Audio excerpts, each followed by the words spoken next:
começar esse vídeo aqui sobre a regulação da ingesta e também aproveitar e falar um pouco sobre primeira lei termodinâmica e segunda lei termodinâmica e aplicação dela. E antes da gente começar com essa regulação da ingesta, de fazer duas definições aqui bem curtas, só que tem que ser bem divididas, porque são duas coisas bem diferentes, que é a fome, que é escrito em espanhol hambre, e apetito, que é o apetite. A hambre, ou a fome, melhor falando, é a necessidade que o indivíduo tem de se alimentar. E então, como eu coloquei aqui, ele é inerente ou inato, biológico e causa uma sensação de dor. Então, quando o indivíduo sente fome, ele tem que buscar uma comida, porque ele está numa situação que ele não vai nem escolher qual comida ele vai comer. Ele tem que se alimentar, porque senão vai causar algum transtorno para ele. Então é uma situação extrema, a situação de fome. Logicamente que o ser humano ele não tem esse sentimento puro. Ele vai adquirindo um outro chamado apetite.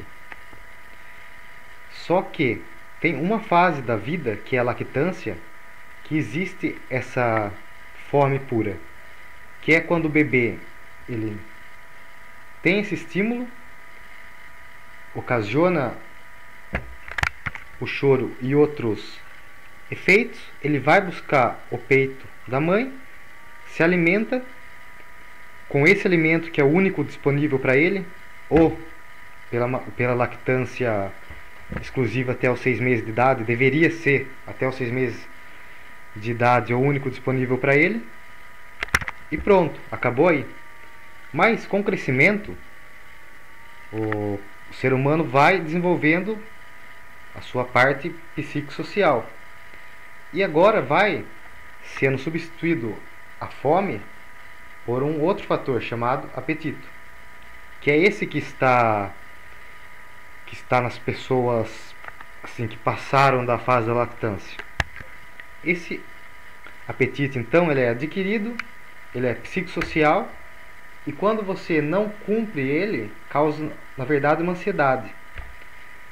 Por exemplo, tem numa unidade de problema que fala que determinado indivíduo ele sente o cheiro de assado, que é churrasco, mas ele não pode, não tem tempo, ele tem somente 15 minutos para voltar para a classe de aula, ele tem que comer alguma coisa, e ele pega um doce e coloca na boca.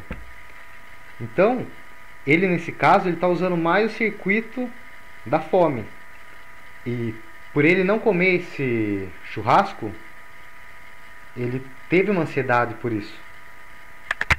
Também eu posso falar que o apetite ele é cultural, porque em determinada cultura vai se usar um alimento comum específico, que em outra cultura vai ser totalmente recusado. Por exemplo, na cultura oriental se usa muito a ingesta da carne de vaca. Já na Índia, por exemplo, é impensável, devido à religião lá, comer essa carne de vaca. Definindo essas duas coisas, podemos entrar então na termodinâmica aplicada à nutrição. E a termodinâmica ela tem duas leis que são as que regem essa disciplina. E primeiro, a termodinâmica estuda o que? A energia e suas transformações. E o que é energia? Energia é a capacidade de uma força realizar trabalho ou liberar calor. A primeira lei da termodinâmica é a lei da conservação de energia, que pode ser resumida usando as palavras de Lavoisier, que ele usou para a química, mas é totalmente cabível em energia também. Que na natureza nada se perde, nada que se cria, tudo se transforma.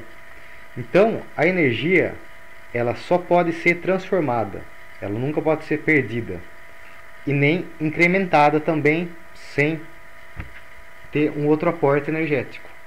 Então, Se a energia entra como X, ela sai como X, ela se armazena como X, ou melhor, ela se transforma como X. E a segunda lei termodinâmica é que em todo processo espontâneo de transformação dessa energia, que a gente sabe que é constante, há uma dissipação em forma de calor. Então, considerando um sistema aqui, por exemplo, que entra energia com alimento e eu vou ter uma energia interna. Se eu vou ter uma transformação, eu nunca vou poder usar essa energia interna totalmente como forma de energia útil para fazer um tipo de trabalho. Eu sempre vou ter dissipação de energia em forma de calor.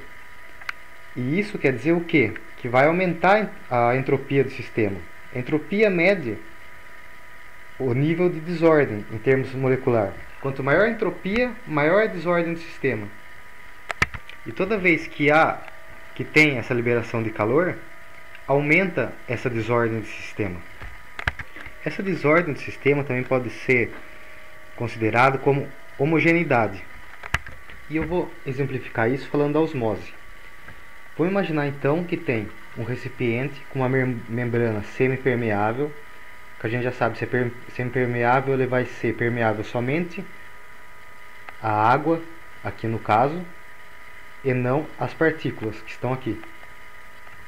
Então, aqui tem uma situação de baixa entropia.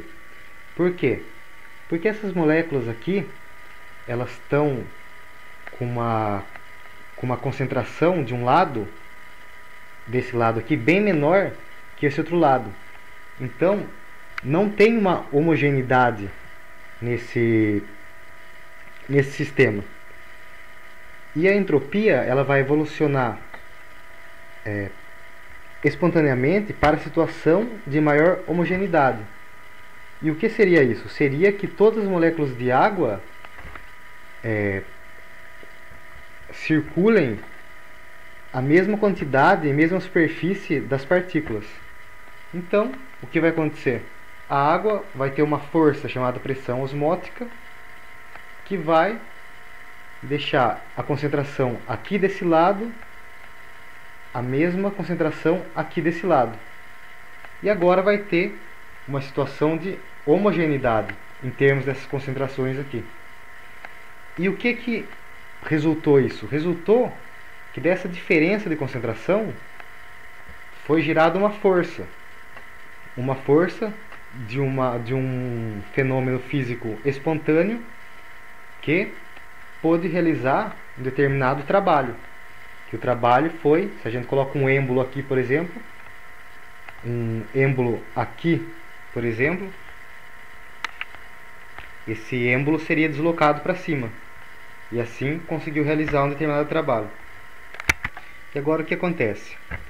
O indivíduo consome alimentos, utiliza a energia química dos alimentos como uma energia interna que agora vai estar dentro do organismo, utiliza essa energia interna para produção de energia inútil na forma de calor, como por exemplo a homeotermia, trabalho muscular, que também libera calor, e também utiliza na forma de energia útil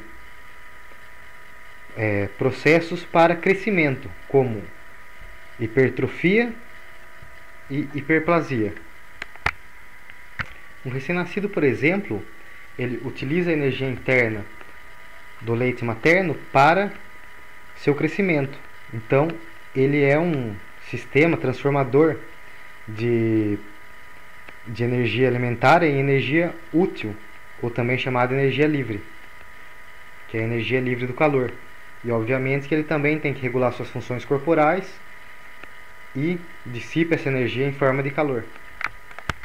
E tem mais um fator, que o ser humano ele é um sistema considerado sistema aberto. Então, junto com a energia que ele recebe, ele também vai receber alimentos, que alimentos nada mais é do que matéria. Então, vai ter um balance entre a energia que entra e a energia que ele gasta. Se a energia que entra é maior que a energia que ele gasta, supondo que ele consome 5.000 quilocalorias e gasta somente 2.000 quilocalorias, essas 3.000 quilocalorias de excedente vai ter que ser armazenada. E esse armazenamento vai ser dado pelo tecido adiposo.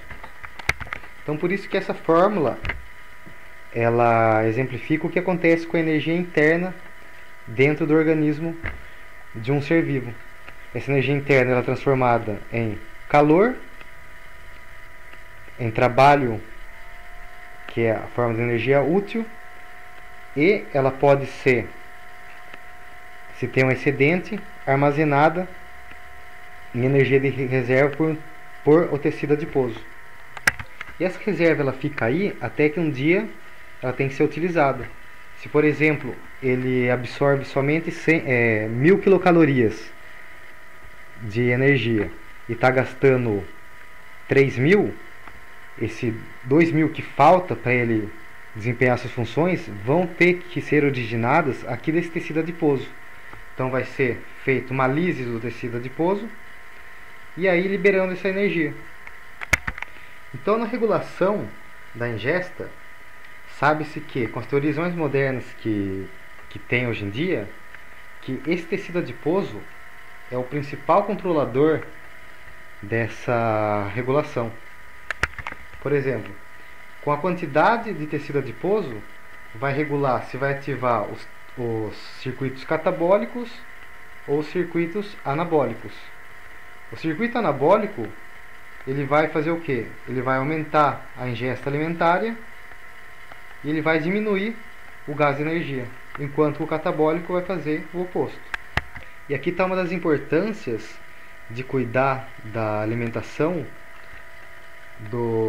das crianças e dos adolescentes, porque as pesquisas modernas indicam que essa quantidade de tecido adiposo ela é estabelecida nessa fase, entre até mais ou menos a adolescência.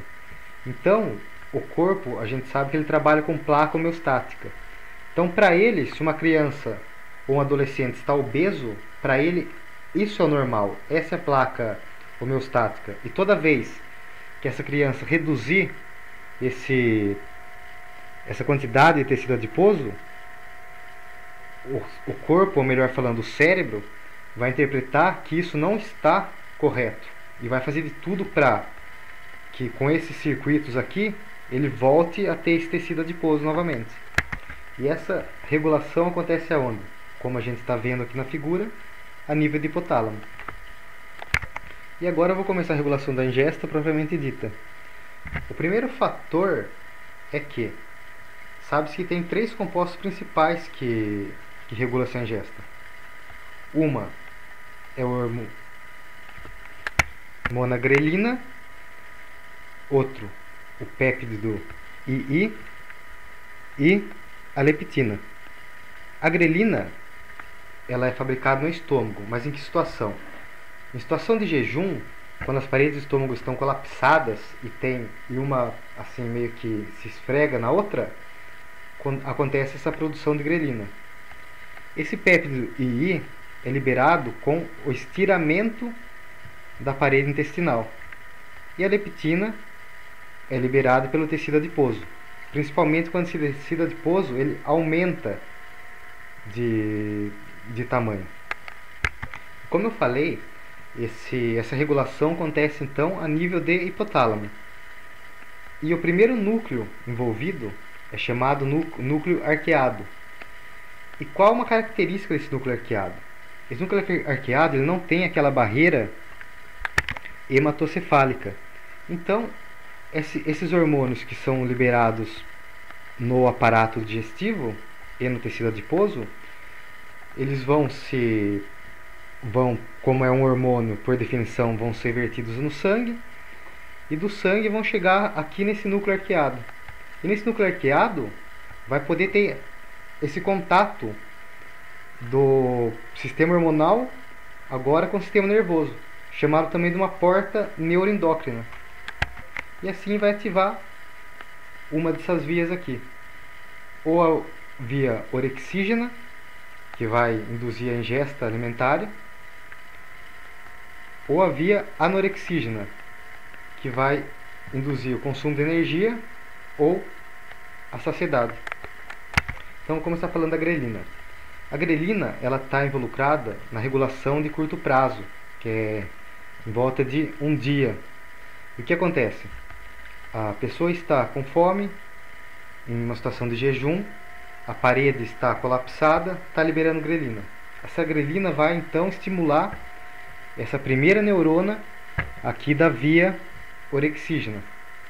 Essa primeira neurona vai liberar esse neuropéptido Y e vai atingir uma segunda neurona. Essa segunda neurona, segundo a teoria mais antiga, ela estaria no núcleo dorso-medial ou no núcleo hipotalâmico lateral do hipotálamo. E essa segunda neurona orexígena vai liberar todas essas substâncias aqui: MCH, orexinas e endorfinas. E o que essas substâncias vai fazer? Elas vão ter três funções. Como resultado, essas funções vão aumentar a ingesta alimentar. E quais são? Ela vai estimular as neuronas colinérgicas do parasimpático. Essas neuronas colinérgicas do parasimpático vai diminuir a taxa metabólica. Essas substâncias aqui também, elas vão estimular o sistema nervoso somático, precisamente no lóbulo frontal, e isso vai desencadear a chamada hambre, ou fome, em português. E, obviamente, como antagonista, um terceiro fator seria inibir essa via aqui da saciedade. E agora eu vou falar da leptina. A leptina, então, ela controla a regulação chamada de largo prazo, ou de prazo maior, de, por exemplo, uma semana.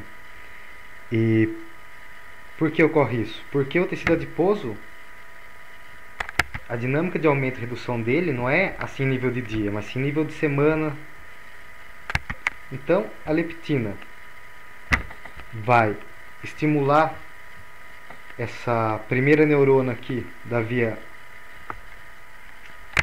anorexígena, e essa primeira neurona vai estimular, através desse neuropéptido alfa-MSH, uma segunda neurona que, como eu já falei, integrando com a teoria mais antiga, estaria no núcleo ventromedial ou paraventricular do hipotálamo. E essa segunda neurona ela vai desencadear uma função endócrina e uma função também nervosa.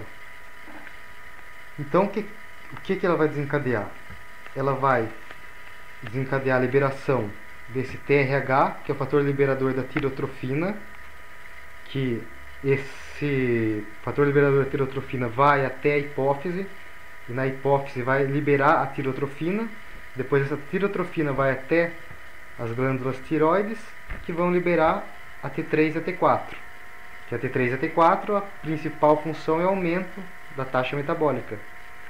E acontece a mesma coisa com o fator liberador da corticotrofina, que acaba liberando cortisol nas glândulas suprarrenais. Além disso, a segunda neurona também vai liberar a serotonina e a noradrenalina. E esses compostos vão estimular as neuronas do sistema simpático. E o que o sistema simpático vai fazer? Aumenta a taxa metabólica e também vai, através dessas duas substâncias aqui, estimular o sistema nervoso somático, também no lóbulo frontal, e ocasionar a saciedade. Ou seja, ocasiona uma não ingesta por ter saciedade e aumenta o consumo de energia. Tudo isso desencadeado, como a gente viu, pela leptina. E agora a gente vê que uma outra função da leptina também, além de estimular o circuito da saciedade, ela vai inibir o circuito da fome. E também esse péptido e do intestino, também inibe esse circuito aqui da fome. E aqui a gente consegue começar a avaliar então alguns problemas que pode ocasionar em uma obesidade. Por exemplo, vamos imaginar que há um problema genético e que não tem esse receptor aqui para a leptina. Então, por mais que o indivíduo produza leptina, e isso foi comprovado em alguns obesos que tinham uma alta quantidade de leptina no sangue, essa leptina não conseguia estimular essa primeira neurona da via anorexígena. E isso é uma das causas de uma obesidade. Outro problema também seria aquilo lá que eu falei, de que a quantidade de adipócito é regulada principalmente na infância e na adolescência. Que eu falei que o cérebro interpreta que aí é a quantidade ideal homeostática de tecido adiposo. Então imagina que uma criança obesa começa a crescer e começa a fazer dieta para perder esse tecido adiposo. O que vai acontecer? Vai baixar a concentração de leptina. Baixou a concentração de leptina, vai estimular mais ou menos esse ciclo aqui da saciedade. Vai estimular menos. Ou, dependendo do caso, deixar até produzir uma concentração tão baixa de leptina, acaba inibindo esse ciclo aqui. E também acaba deixando de inibir esse outro ciclo aqui, que é o ciclo da fome. Então, vai estimular de uma maneira bem importante essa via aqui da ingesta alimentar. E por isso que é tão difícil combater a obesidade, por causa dessa placa homeostática e dessa proteção que o corpo tem para manter o tecido adiposo. Porque a gente sabe que na evolução da espécie, o tecido adiposo sempre foi muito importante. Então, o cérebro, aqui no caso o hipotálamo, ele tem um mecanismo muito eficaz para controlar essa quantidade de tecido adiposo. Um outro fator também, imagina uma pessoa obesa que, como ela está obesa, ela tem um pouco do estômago maior que o normal, mais dilatado que o normal. Então o que acontece? Ela começa também a fazer a dieta, vai ter a leptina baixa, como já expliquei aqui, e também o estômago agora com as paredes mais colapsadas e assim liberando mais grelina. Então, além de tudo isso daqui que já está falado, estimulando mais ainda o ciclo da ingesta. E é por isso que é tão difícil fazer uma dieta, perder uma grande quantidade de tecido adiposo e se manter com essa quantidade baixa de tecido adiposo. E assim eu termino o vídeo da regulação da ingesta.